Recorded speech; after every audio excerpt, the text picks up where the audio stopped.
Parece que a Capcom tá nadando de braçada contra os concorrentes, né?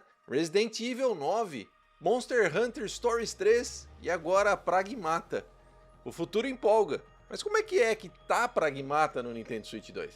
Para começar esse vídeo já quero te passar algumas informações importantes do tipo, sim, ele está em português do Brasil, tanto dublado como legendado. Ele ocupa 13 GB de espaço do seu console e ele está disponível para compra somente de forma digital ou via Game Key Cards. Dito tudo isso, vamos falar o que é que eu tô achando de Pragmata no Nintendo Switch 2 até agora. Fala galera, tudo bem com vocês? Quem está falando é o Marcel, sejam bem-vindos de volta aqui ao canal Vida de Nerd e chegou a vez de Pragmata dar as caras no Nintendo Switch 2, manos. O novo jogo da Capcom que ficou bastante tempo aí em desenvolvimento, finalmente foi lançado. E eu quero passar as minhas impressões para vocês, eu sei que obviamente você já tem aí review de galera que recebeu em antecipado e tudo mais, mas como de praxe aqui no canal não poderia faltar um novo lançamento, principalmente um lançamento como esse, né? Como que ele tá rodando no Nintendo Switch 2? Será que o Nintendo Switch 2 aguenta bem? O Nintendo Switch 2, como dizem por aí, já tá chorando, já tá no limite? Vamos descobrir um pouco mais no vídeo de hoje, onde eu vou mostrar para vocês o jogo rodando também em modo dock, vou mostrar o jogo rodando em modo portátil e, obviamente, o mais importante, vou falar para vocês das minhas experiências como jogador. Eu não vou dar nenhum spoiler nesse vídeo, tá bom? Então assista tranquilo, assista até o final para entender e tudo que for mostrado, todos os gameplays que eu capturei aqui, é tudo do início do jogo que eu vou colocar para vocês para ilustrar o vídeo. Nada além sei lá, de 2, 3 horas pra frente do jogo já não tem nenhuma cena aqui, tá bom? Eu tô com mais ou menos umas 10 horas de jogo, por volta de 8 a 10 horas. Peguei o jogo ontem, final da tarde, e joguei pra caramba pra conseguir trazer esse vídeo pra vocês. E obviamente que pra isso eu tive que ficar bastante tempo acordado, então se eu falhar com alguma mensagem aqui, você me perdoa e me corrige aí nos comentários, tá bom? Como eu falei agora há pouco, é bizarro a gente parar pra pensar o que a Capcom vem fazendo nos últimos meses, né? Se a gente puxar por os últimos anos, a brincadeira fica ainda mais séria, mas nos últimos meses ela vem mandando muito bem. Resident Evil 9 Requiem, Monster Hunter Stories 3 e agora a Pragmata. Jogos de extrema qualidade e muito agraciado pelos jogadores. Eu joguei o Resident Evil 9 Requiem, pra mim é um dos melhores da série, e todos eles têm uma característica em comum que eu quero ressaltar já no início desse vídeo. Novos personagens e novos personagens cativantes. Novos personagens que fazem com que o jogador já se importem com esses personagens. Isso é algo muito difícil de fazer, na minha opinião. Principalmente como foi lá em Resident Evil 9, por exemplo, que já é uma franquia muito bem conceituada, com muitos personagens icônicos, eles colocaram lá a Grace, que é um personagem novo e que tipo já caiu nas graças da galera. O mesmo aconteceu com Monster Hunter Stories 3, apesar de ser um jogo com histórias separadas dos seus antecessores, eles colocaram novos personagens ali naquela história, personagens que foram criados para aquela história que o jogo conta, mas que também são personagens cativantes, são personagens legais. E agora, novamente, ela faz isso de novo aqui em Pragmata, adicionando novos personagens, e aqui ela vai um pouco mais além, porque aqui tem uma relação que é construída entre esses dois personagens que é algo fora de série. E olha que eu nem zerei o jogo ainda. Logo ali no início do game, acontecem alguns eventos onde o protagonista do game comenta algo relacionado, não de forma negativa, mas ele comenta algo relacionado a não ter filhos. E após um acidente ele é salvo por Diana, uma Pragmata em forma de criança, que, caras, por incrível que pareça, é muito louco a construção de emoções que acaba rolando durante a narrativa desse jogo.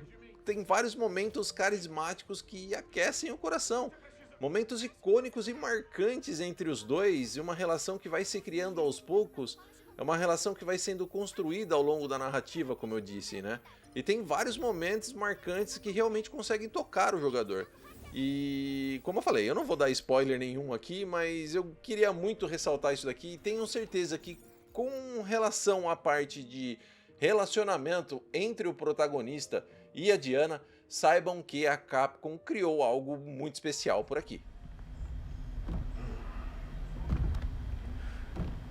Tá, sua vez. Me fala, o que é você? Eu sou DI-03367, um pragmata de última geração criado aqui no berço. Eu possuo protocolos básicos de socorro Tá bom, eu já entendi. E eu não pedi um manual de instrução. Então, dito isso, eu não vou entrar em detalhes de história, como eu falei, eu não zerei o jogo, não vou dar spoilers. Então vamos lá, vamos um pouco mais pra frente e vamos falar aqui o porquê que esse jogo é único. E isso se deve muito também à sua jogabilidade. Porque Pragmata é único em sua jogabilidade. Ele é um jogo de tiro em terceira pessoa, que contém puzzles interessantes, algumas partes de plataforma e bastante exploração para encontrar itens, baús, coletáveis escondidos e tudo mais. E isso já por si só já é bem legal. Mas como se não bastasse, a Capcom ela ainda colocou um elemento que é responsabilidade da Diana fazer, que é hackear os inimigos. Então enquanto você está mirando no inimigo, segurando o gatilho esquerdo, como de praxe em todos os jogos de tiro, terceira ou primeira pessoa, você segura o botão de ombro esquerdo do seu controle para mirar, com o analógico direito você mexe a mira, mas com os botões da face do controle, né, o Y, X ou triângulo, bolinha, A e B, dependendo da plataforma que você está jogando, você mexe num mapinha que fica do lado ali da mira para você hackear os inimigos e expor os seus pontos fracos. Tudo isso ao mesmo tempo. O que de início parece ser difícil, parece ser complicado e parece que vai ser embaçado demais de fazer, mas não. Conforme você vai jogando, você vai pegando mais a manha de fazer, você vai se adaptando a esse modelo de jogabilidade e vai ficando cada vez mais gostoso de fazer os feitos. Inclusive, não para por ali já logo no começo, onde você só hackeia. Depois eles vão aumentando o estilo de hackeamento, onde você pode hackear mais de um robô de uma vez, ou você pode também aumentar o nível da redução da defesa do inimigo, simplesmente passando por um perk que você adicionou ali que você não tinha. Perks os quais você também, além de coletar durante as fases, você pode consegui-los fazendo upgrades tanto em suas armas como na sua armadura. Então, como você pode perceber, ele é um jogo de tiro em primeira pessoa totalmente único em seu estilo. Eu nunca joguei nada parecido, uma jogabilidade nem de perto próxima a isso. Mas ao mesmo tempo ele também traz muitos elementos que fazem grandes jogos, como a própria progressão e upgrade de armas e armaduras, coletáveis e tudo mais que eu acabei de mencionar.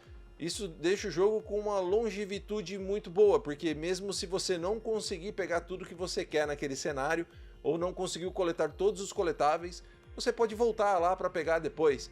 Então, tipo, tem um fator replay junto atrelado aí essa jogabilidade que deixa o game muito legal de ser jogado. Outra coisa que vale a pena mencionar aqui também é pra galera que gosta de troféus e conquistas.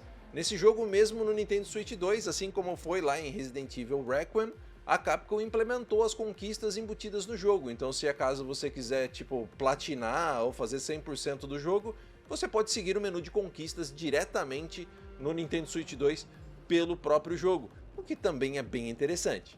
Bom, falando dos gráficos, os gráficos do jogo são bem bonitos. São gráficos um pouco mais puxados ali para o realismo, né? Um gráfico bem detalhado e o Nintendo Switch 2 ele não faz feio com relação à parte gráfica.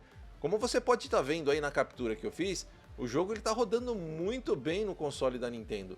Eu sinceramente senti algumas quedas, mas não são quedas bruscas, porque aparentemente o jogo roda 60 FPS. E essas quedas, elas não caem para baixo de 30, então o jogo tá rodando muito bem. Principalmente por se tratar de um console portátil, não é mesmo?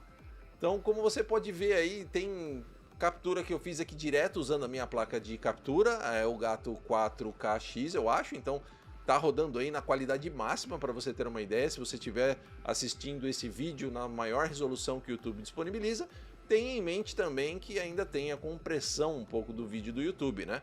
Ele acaba sendo um pouco mais bonito do que a gente está vendo aí provavelmente. Mas sim, o jogo está rodando muito bem, tanto em modo dock como em modo portátil. Eu testei aqui o jogo rodando diretamente na dock, que é essa captura que eu fiz para vocês. Eu fiz uma captura externa também, direto da televisão. Uma televisão grande, 4K e tudo mais, e o jogo não decepciona. O Nintendo Switch 2 não decepciona. roda muito bem, aparentemente mantendo a resolução e a taxa de frames, não fica aquela qualidade esticada, né? Porque a primeira captura que eu fiz mostrando pra vocês aí, eu tava no monitor, um monitor de 27 polegadas. E depois eu fui para uma TV acima de 60, então você conseguiria ver algo esticado se fosse assim o caso, né? O que eu não pude perceber por aqui. O jogo se manteve bem bonito. Já se tratando do modo portátil, o jogo também impressiona, cara. Como você pode ver aí, é bonito pra caramba. Principalmente porque a tela do Nintendo Switch 2, além dela ser maior do que o da geração anterior de Nintendo Switch, né? Mas mesmo assim é uma tela pequena. Então a gente tem aí as resoluções de até 1080p numa tela desse tamanho e você não consegue ficar enxergando tantos defeitos, a não ser que você fique procurando realmente. Se você estiver jogando mesmo ali no calor da batalha do momento, você não vai conseguir ver defeitos. Você pode sentir uma queda de frame aqui ou ali, mas defeitos assim mesmo só se for bugs. Agora, com relação à parte gráfica mesmo, eu tô bem satisfeito com a versão de Nintendo Switch 2, tanto em modo dock como em modo portátil. O jogo, pra mim, me supriu bem as expectativas e acho que tá rodando muito bem, sim. Ah, Marcel, mas o cabelo da Diana no Nintendo Switch 2 fica feio demais. Cara, pelo amor de Deus, né? De novo essa história do cabelo, mano. Vamos jogar videogame? Brincadeiras à parte, né? Não vou nem ficar falando sobre essa galera que se esforça pra não gostar de videogame. O jogo realmente é o suco do videogame. É fino do fino, tá rodando muito bem, é muito bonito e principalmente é muito gostoso de jogar, é muito divertido. Bom, outra coisa que também tá bem legal no game são os efeitos sonoros e a trilha sonora. A Capcom também trabalhou isso muito bem, assim como ela fez em Requiem, e isso tá tudo muito fluido, muito gostoso de ouvir. A trilha sonora em alguns momentos ela consegue transitar entre a parte épica do combate com uma parte mais tranquila, ou até mesmo se você prestar atenção na tela de título, a musiquinha do começo, ela dá aquela sensação, dá aquela vibe de filme de ficção científica. Bom, mas nem tudo são flores, como eu sempre falo aqui, né? Tem muito defeito no jogo, o jogo tá crashando, o jogo tá fechando, o Nintendo Switch 2 não tá conseguindo rodar, o Nintendo Switch 2 tá no seu limite, o Nintendo Switch 2 tá chorando pra rodar. E, manos, não é nada disso. Não tem defeitos, eu não sei o que falar de defeito do jogo. Eu acho que é o primeiro vídeo que eu faço nesse canal que eu não tenho defeito por enquanto pra relatar do jogo, cara. O jogo, eu não tenho defeito. O Nintendo Switch 2 está aguentando rodar muito bem. Se mantém um alto FPS, se mantém boas resoluções, se mantém gráficos bonitos, o jogo não tem um monte de bug, tem uma jogabilidade, como eu disse, única e gostosa, os efeitos sonoros muito bons, música muito boa, história muito legal, crescimento da relação entre os personagens, a progressão do game. Não tem o que falar de defeito do game, então nem tudo são flores? Não, nem tudo são flores, mas nesse jogo aqui tá diferente, cara. Tá diferente. Eu, sinceramente, por enquanto, eu não tenho defeitos pra colocar nesse game.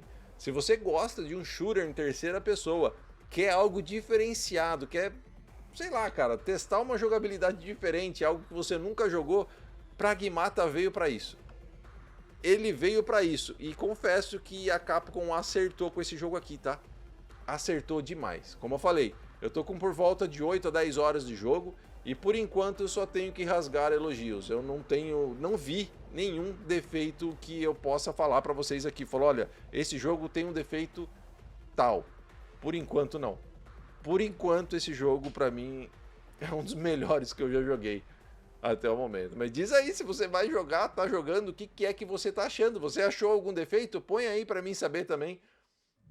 Que eu não sou o cara de ficar procurando defeito, eu quero me divertir com o videogame, mas aqui ainda não achei. Espero que você tenha gostado desse vídeo, tá pintando um videozinho aqui em cima para você continuar aqui comigo e um botãozinho aqui embaixo para você se inscrever aqui no canal, caso ainda não seja inscrito.